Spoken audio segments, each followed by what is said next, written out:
Catherine, présentons en quelques mots. Eh ben, je m'appelle Catherine Berger, j'ai une enseigne qui s'appelle les Millefeuilles de Cat Berger. Et je travaille dans l'univers du papier, dans l'univers à la fois graphique et à la fois du papier. Avec des papiers, avec des cartons, avec beaucoup de choses, des choses de très très bonne qualité, très souvent. Et je suis relieur. Voilà, donc j'habille des livres, c'est mon métier habituel. Est-ce que tu peux nous montrer un peu ce que tu fais, ce que tu crées? Alors oui, bien sûr. Alors ce que je crée en temps normal, ce sont des livres. Ce que je t'ai amené aujourd'hui, c'est pas tout à fait ce qu'on fait habituellement, mais en fait ce sont des livres, celui-ci en l'occurrence qui date de la Renaissance, donc on n'a rien inventé, on est capable de faire depuis toujours dans mon métier des choses qui soient à la fois simples et fonctionnelles, et c'est vraiment l'intérêt du travail de relieur, c'est de faire quelque chose comme c'est un art décoratif qui soit à la croisée du beau, de l'utile et du fonctionnel. Il faut à tout prix que ce soit fonctionnel puisque ce sont des objets qui vont être appelés à être utilisés et des fois de manière très intensive. Voilà. Donc on fabrique des choses qui peuvent être extrêmement simples, comme ça, du papier, voilà, du papier, un peu de ficelle, et puis à l'intérieur des ouvrages bien sûr qu'on peut consulter, qui sont vraiment à la fois protégés dans le temps par leur couverture, mais à la fois qui sont des ouvrages qu'on peut effectivement Et là tu consulter. as travaillé la couverture, c'est ça? Voilà, de manière extrêmement simple. Et c'est peut-être ce qui nous amène aujourd'hui à en discuter, c'est que il y a moyen, avec un art comme celui de la reliure, qui est un art un peu compliqué quand même, un peu complexe, dans lequel on travaille des matériaux extrêmement riches, où on travaille quelquefois sur des œuvres d'art, c'est-à-dire des livres avec des papiers absolument merveilleux, avec des livres numérotés, des livres rares. On travaille avec des cuirs de grande qualité, on travaille avec des papiers marbrés qui sont des petites œuvres d'art à eux tout seuls en fait. Papier marbré, c'est aujourd'hui, les marbreurs, il doit y en avoir 200 en France, ce sont des gens qui fabriquent des petites merveilles. Donc tous ces matériaux-là font des objets très riches, mais on peut aussi travailler avec beaucoup de sobriété en fait. Voilà, et c'est ce que je vais essayer de vous démontrer. Et toi, tu arrives à adapter un peu pour tout le monde peut-être alors Oui, alors il y a eu une période très particulière qui est celle du confinement et qui m'a peut-être voilà, permis de réfléchir un petit peu à la manière de travailler avec le moins de matériaux possible, voilà, c'est déjà ça, parce que j'ai été moi-même en rupture de matériaux, donc ça m'a amené, disons, à réfléchir sur la possibilité de continuer à produire des choses utiles, graphiquement intéressantes, voilà, tout projet part d'une idée malgré tout, et puis en même temps, quand même, avec des matériaux de base, puisque en termes d'approvisionnement, j'ai été un petit peu comme tout le monde, voilà. Bloqué par les possibilités. Donc c'est de là qu'est né un petit peu le partenariat entre la boutique et toi-même. Alors le partenariat avec Eldorados, il a démarré d'un genre de défi, voilà, un challenge en fait, c'est-à-dire, voilà, Elodie et Lisiane m'ont proposé le challenge suivant.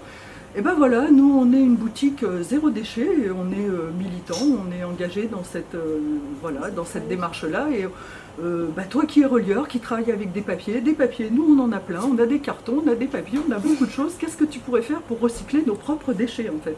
Donc l'idée c'est recycler les déchets d'une enseigne zéro déchet. C'est un sacré défi quand même, voilà, qui sur le moment m'a un peu étonnée. Enfin, je me suis dit, oh, quand je vois mon savoir-faire, mon métier millénaire, les matériaux que je maîtrise, voilà, et qu'est-ce que je vais pouvoir faire avec des matériaux entre guillemets pauvres en fait. C'est ça, c'est travailler avec des matériaux pauvres. Voilà, donc c'est pas infaisable, mais ça demande quand même des capacités d'adaptation. Parce qu'il se trouve qu'un matériau pauvre en colle, pauvre en qualité, se laisse pas pour autant faire comme on aimerait. Il faut avoir des gestes beaucoup plus doux, il faut trouver des techniques d'assemblage qui rendent l'objet utilisable et non fragile en fait. C'est ça le vrai but, c'est ça. C'est pas produire pour produire, c'est produire des choses qui soient vraiment utilisables, vraiment qui fonctionnelles, solides et belles en même temps si possible. C'est un beau challenge parce que du coup tu dois t'adapter à chaque matériau, c'est à toi de... Alors ça, tous les artisans savent le faire. En fait, tous les artisans, quels qu'ils soient, que ce soit un vitrailliste, j'en sais rien, un souffleur de verre, un menuisier, même un coiffeur, on sait tous le faire. Tout le monde s'adapte à un matériau qui est sensiblement le même mais qui est toujours différent. Oui. Voilà, un coiffeur, il n'a jamais le même cheveu entre les mains. Je sais pas, un ébéniste ne travaille jamais le même bois. Tous les matériaux ont un mode opératoire, comme les gens, comme les humains en fait, on a tous un mode opératoire aussi. Et bien les matériaux ont tous un mode opératoire. Voilà. Donc du coup, en tant qu'artisan, on sait faire ça. Ça fait partie de notre formation de base. On sait s'adapter aux matériaux. Voilà. Après, il faut aller plus loin que ce que tu sais faire. Il faut en permanence se remettre en question et adapter ses techniques. Et c'est vraiment ce qui fait l'artisan. Oui, bien sûr. Il faut trouver la manière de travailler un matériau pour en faire ce que tu voudrais au final qu'il soit. Devienne. Voilà, qu'il devienne. Ouais. Et est-ce que tu pourrais nous dire combien de temps tu passes sur chacune de tes œuvres? Bah trop. Ça c'est sûr, ça c'est vrai. Bah trop parce que en fait dans nos formations d'artisans, on est formé à produire de l'exceptionnel. C'est-à-dire qu'on ne peut pas produire un objet au minimum et puis le lancer dans la nature. Tu veux toujours aller plus loin. Il faut que ce soit beau, il faut que ce soit bien fini, il faut qu'il y ait des finitions qui soient parfaites et tout ça, il faudrait pouvoir de temps en temps glisser un petit peu dessus et se dire ben voilà, on est dans le brut, on est dans l'objet racine un peu et il faut accepter qu'il ait peut-être des défauts peut-être. Des défauts ou des choses dont on imagine nous quels sont des défauts et qui en fait sont des choses qui peut-être ont un intérêt aussi. Il faudrait un juste milieu. Moi j'ai un peu de mal, je pense que tous les artisans ont un peu de mal. On a quand même tendance à vraiment soigner les détails et fignoler les produits et pour le coup on passe trop de temps. Voilà. Mais il faut aussi accepter pour sa propre image et pour la beauté du geste, je dirais, pour l'artisanat lui-même, qui est quand même quelque chose que je défends à titre personnel. J'ai vraiment un engagement pour l'artisanat et pour les artisans. Et il faut accepter aussi de consacrer beaucoup de temps pour quelque chose et d'être satisfait de ce qu'on a fait et que le client pour qui on a travaillé soit satisfait. Point. Voilà, c'est quand même la base. Tout à fait. C'est quand même la base. Alors, je vais regarder si j'ai d'autres questions. Là, il y a un très beau sac, on va quand même le montrer. Oui. C'est bête de le laisser caché là. Alors celui-là, il n'a rien à voir avec la reliure, on est bien d'accord. Si ce n'est que le point commun entre ce sac et mon métier, c'est le papier. On en a parlé beaucoup. Et le papier qui est un matériau merveilleux et le papier qui est fabriqué en fonction de l'utilisation qui va en être faite. Et là, on a affaire en définitive à un sac de farine. Et ça, c'est un matériau, pour moi, ça a été une découverte un peu exceptionnelle. C'est le petit miracle des déchets de l'enseigne Eldorados, en fait, le sac de farine. Et ça, j'ai adoré tomber là-dessus parce que je me suis dit que ces sacs qui étaient faits pour contenir 25 kg de farine qu'on attrape un peu à bras le corps comme ça pour transporter d'un endroit à un autre, qui ont l'air pas très fragiles et qui malgré tout portent 25 kg. Ça veut dire quoi? Ça veut dire déjà que le papier est ultra performant, vraiment. C'est pas un papier ordinaire, d'accord? C'est un papier qui est très performant. Et ça veut dire aussi qu'en étudiant la manière dont ce sac de farine est fabriqué, on apprend quelque chose, on apprend que le fond est emboîté de telle manière que le sac est d'une solidité remarquable. Donc du coup, en exploitant ces caractéristiques-là, on peut se dire que si on se sert de ce sac de farine qui est censé contenir 25 kg, on peut en faire un cabas qui lui aussi pourra contenir, alors pas 25 kg parce que par rapport aux anses, comme il faut lui rajouter quelque chose qui permet de le tenir, on le rend perfectible en fait par rapport à l'original. S'il était cousu en haut, on pourrait à nouveau le charger sur l'épaule et mettre 25 kg dedans, mais là c'est plus le cas. Mais quand même, moi je les ai testés à 6 kg et puis vous le savez ici ils sont en test, donc ils sont il faut encourager les gens à les charger d'abord pour l'enseigne, c'est bien. Et puis mais bon, on peut mettre du poids réellement et moi j'en ai mis du poids là, j'ai mis beaucoup de choses dedans et j'ai mis des livres et les livres c'est très très lourd. J'avais amené des choses qui sont de l'ordre du confinement, ça va nous permettre de faire le lien entre... Pendant le confinement, comme je n'avais plus de matériaux, j'ai produit des choses à partir de canettes. Des canettes de Coca, des canettes de Schweppes, des canettes de... Ça, c'est des canettes. Ça, c'est de la... Oui, c'est de la canette. Que tu as peint? Non, oui, c'est ça. D'accord. Voilà.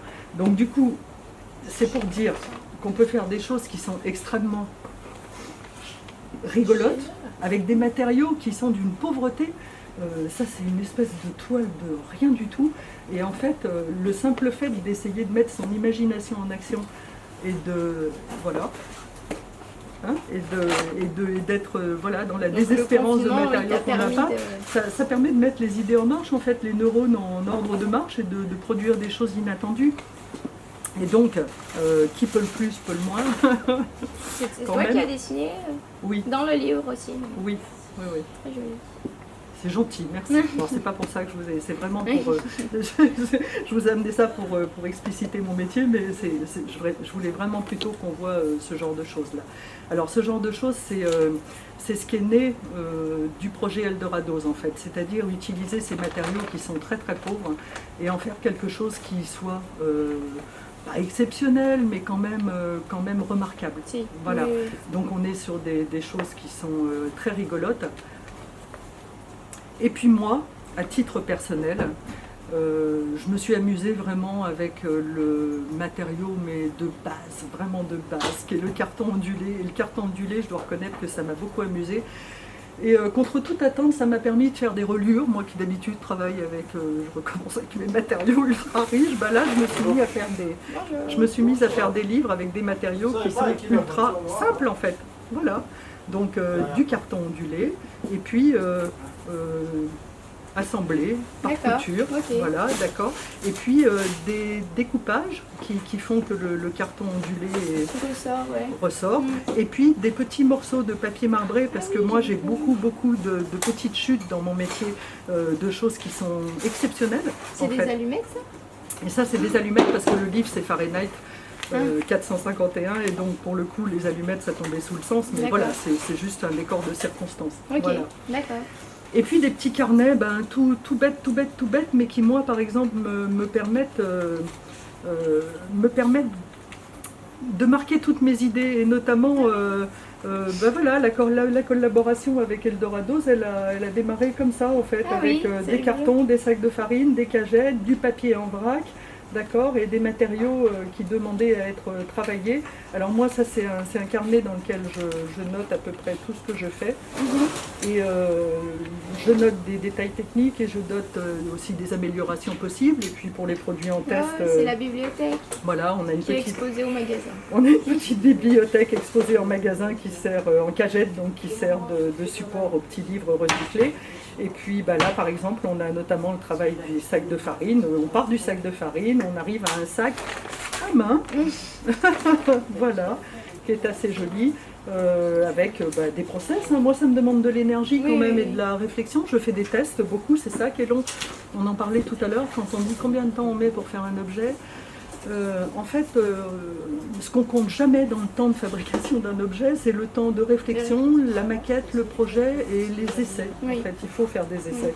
Donc moi, le challenge du sac, qui est celui qui me plaît énormément en fait, revient à dire, on a un sac de farine dans lequel, dans le haut, on va faire une poche, dans lequel, dans la partie supérieure du sac intérieur, on va faire des anses. Et dans lequel, dans la partie inférieure, on va faire le reste du sac. Et il n'y a rien de plus. Voilà, c'est un sac de farine pour un sac. Et en ce sens, c'est remarquablement intéressant. Voilà, c'est pour ça qu'il faut en parler.